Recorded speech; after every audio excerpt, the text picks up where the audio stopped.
Божji благослов. Кој го создаде Бог? Од каде дошол Бог?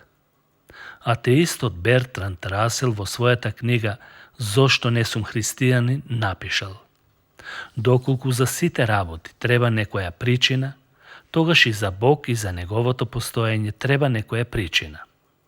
Тој заклучил дека ако на Бог му била потребна некоја причина, тогаш Бог веќе нема да биде Бог.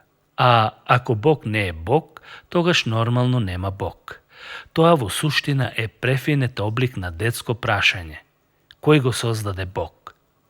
Дури и детето знае дека сите работи не можат да се создадат од ништо.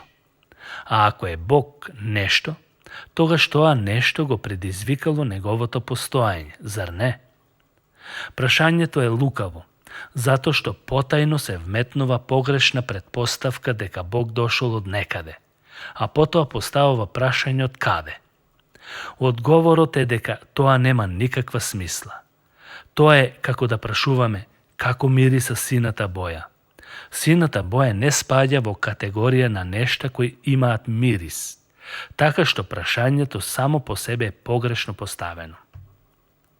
На ист начин, Бог не спаѓа во категорија на создадени нешта. Нешта кои постанале или кои се предизвикани.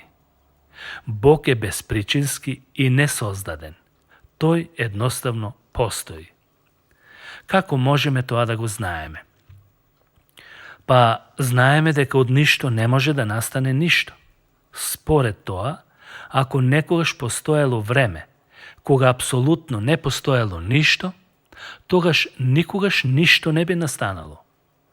Меѓутоа, работите сепак постојат, но бидејќи никогаш не можело да постои апсолутно ништо, нешто е морало од секогаш да постои.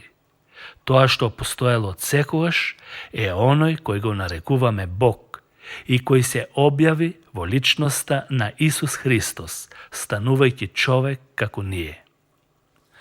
Зошто Бог не создаде? Одговорот ќе биде кус и концизен. Бог не создаде за негово сопствено задоволство или со други зборови, тој сакал така.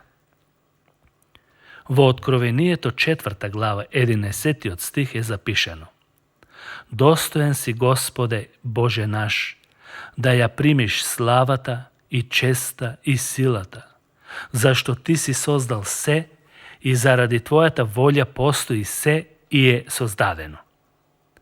Тоа што е создадено, човештвото за Божјо задоволство, не подразбира дека е создадено за забава или да му се пружа ослободување од своите грижи. Бог е креативно битие и ужива да создава. Тој е личност и има свои лични карактеристики, да ги дели со други личности со кои може да има близок контакт. Човекот е создаден според Божјиот лик и сличност и може да го запознае Бог и запознавајќи го, да го сака, да го обожува, да му служи и да има прекрасно заедништво со него. Бог не ги создаде луѓето затоа што му беа потребни, како да не може без нив. На Бог не му треба апсолутно ништо. Тој во вечноста никогаш не бил осамен и никогаш немал потреба од некое создание да му биде пријател. Тој не сака, но тоа не е исто како да има потреба од нас кога не сака. И никогаш да не сме постоеле, Бог би бил и понатаму Бог, непроменлив и вечен, уживајќи во вечна среќа без било какво друго создание. Со своето вечно постоење, тој никогаш не бил од нешто незадоволен. Кога ја создал Вселената, ја создал со уживање. И како таков кој е совршен, и неговите творби се совршени. Зашто е напишано: и се беше добро. Бог исто така немал намера да создаде исти созданија како што е тој. Логично е што не го направил тоа. Кога Бог би создал други еднакви созданија како што е тој со еднаква сила, интелигенција и совршенство, тогаш би престанал да биде еден вистински Бог, и тоа од една проста причина, што во таков случај би постоеле двајца богови. Се што е создадено мора да биде помало од него. Тоа што е направено од него, никогаш не може да биде еднакво силно како него. Согледувајќи ја во целост неговата светост и сувереност, му се восхитуваме како негови созданија, што го создаде човекот и го овенча со слава и чест.